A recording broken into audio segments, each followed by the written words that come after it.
मैं यहाँ पर पिछले 40 साल से हूँ, चाय बेचता हूँ। इस मार्ग के जो सबसे मशहूर हस्ती है उससे ना हमारी बात हो पाई, लक्ष्मण राव जी, ना आपकी हम चाय पी पाए। फेमस चाय वाला is with us here in our studio.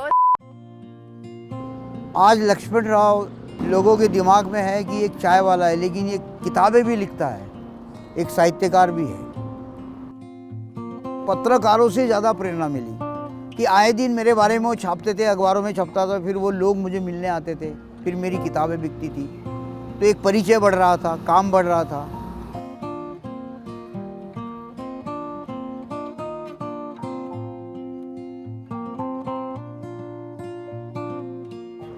तुम मुझे यूं भुला न पाओगे, हाँ तुम मुझे यूं।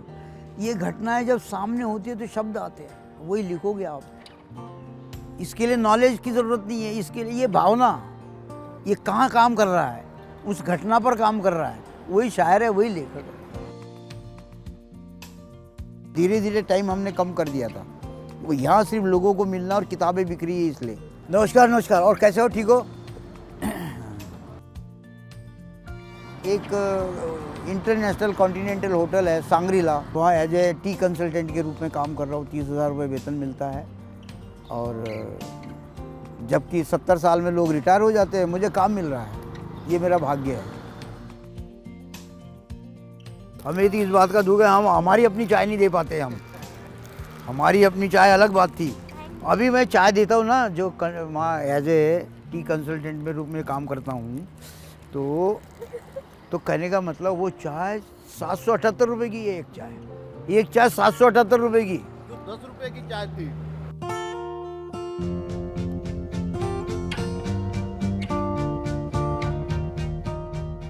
साहित्य के हिसाब से बॉम्बे नहीं था, वहाँ मराठी लैंग्वेज की बात अलग थी। हालांकि यहाँ आने के बाद मैंने 40 साल में 12वीं पास की, 50 साल में दिल्ली यूनिवर्सिटी से बीए किया, 63 साल में मैंने इग्नू से एमए किया। इस तरह से मेरी पढ़ाई भी रही। और 1986 में मेरा विवाह हो गया। मेरे 2 बेटे वो एमबीए करके बैंक में नौकरी कर रहे हैं, और मेरी ये साधना थी, ये चलती रही, और इसको मैं आगे बढ़ाता रहा।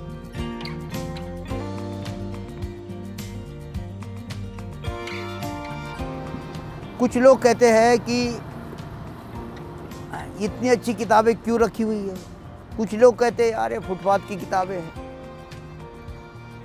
कुछ लोग कहते हैं यार ये तो चाय बेच रहा है, फिर ये किताबें क्यों रखी हुई है। कुछ लोगों को पता लगता है, जैसे खड़े होते रहते, बोलते रहते हैं यार इन्होंने लिखी है, तो वो सोचते रहते हैं इन्होंने लिखी हुई है, वो खरीद भी लेते हैं फिर। तो ये अलग अलग विचारों के लोग हैं, क्योंकि प्लेटफॉर्म ही अलग है ये। लेकिन हम किताबों को नहीं छोड़ सकते, हम चाय को भी नहीं छोड़ सकते। चाय रोजगार है, किताबें उपलब्धि है, देश के लिए भी, अपने लिए भी है।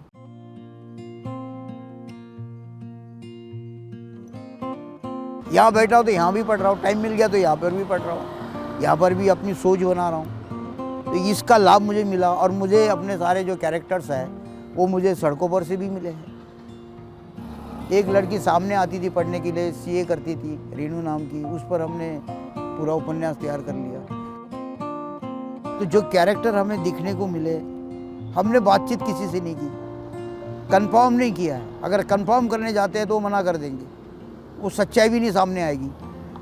तो जैसे कि एक उपन्यास है ये पत्तियों की सरसराहट, तो इसकी लाइफ जो है अधिकतर घरों में मिली है।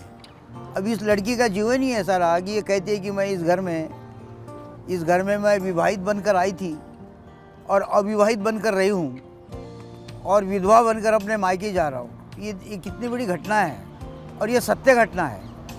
तब ऐसा लगता है कि इसको लिखते लिखते हमें भी, हमारे आंखों में भी आंसू आ जाते हैं कि देखो ये घटना, देखो कितनी मार्मिक है। और वही साहित्य होता है, उसे हम साहित्य कहते हैं। तो फिल्मों का शौक है? हाँ जी, फिल्में तो बहुत, हम तो राज कपूर को हम फिलोसोफर मानते हैं, और नारी को उन्होंने जिस हिसाब से समझाया है लोग समझ नहीं पाए। वो गाना है एक उनके, सत्यम शिवम सुंदरम का गाना है, सैया निकस गए नैना मिली थी। इन शब्दों को देखकर तो हमें लगता है कि उपन्यास तैयार हो जाएगा। हम अपने माइंड को चला है, तो ये 4 लाइनें हमारे लिए बहुत है। सबसे बड़ी बात कि भाई एक थकावट आती है। हमने अपने जीवन में ये देखा कि घर आएंगे तो भाई किताबें पढ़ना है या अखबार पढ़ना है, जब नींद आ गई तो सो जाना है। लेकिन ये नहीं है कि हम थक गए हैं, हम मजबूर हैं और हम अब नहीं कर सकते। ऐसा कभी हमारे मन में नहीं आया। कभी एक भी किताब नहीं थी। कभी तरस रहा था किताब कब छपेगी, कभी सोच रहा था, कोई प्रकाशक तैयार नहीं हो रहा था। पैसे मेरे पास थे, मैंने कहा चलो मकान नहीं लेंगे, यही कर लेंगे। यही करता गया और हो गया। आज मकान तो एक नहीं 2 बन जाएंगे, 4 बन जाएंगे। ये नहीं बनेगा अगर एकदम करना चाहो, इसको समय लगता है।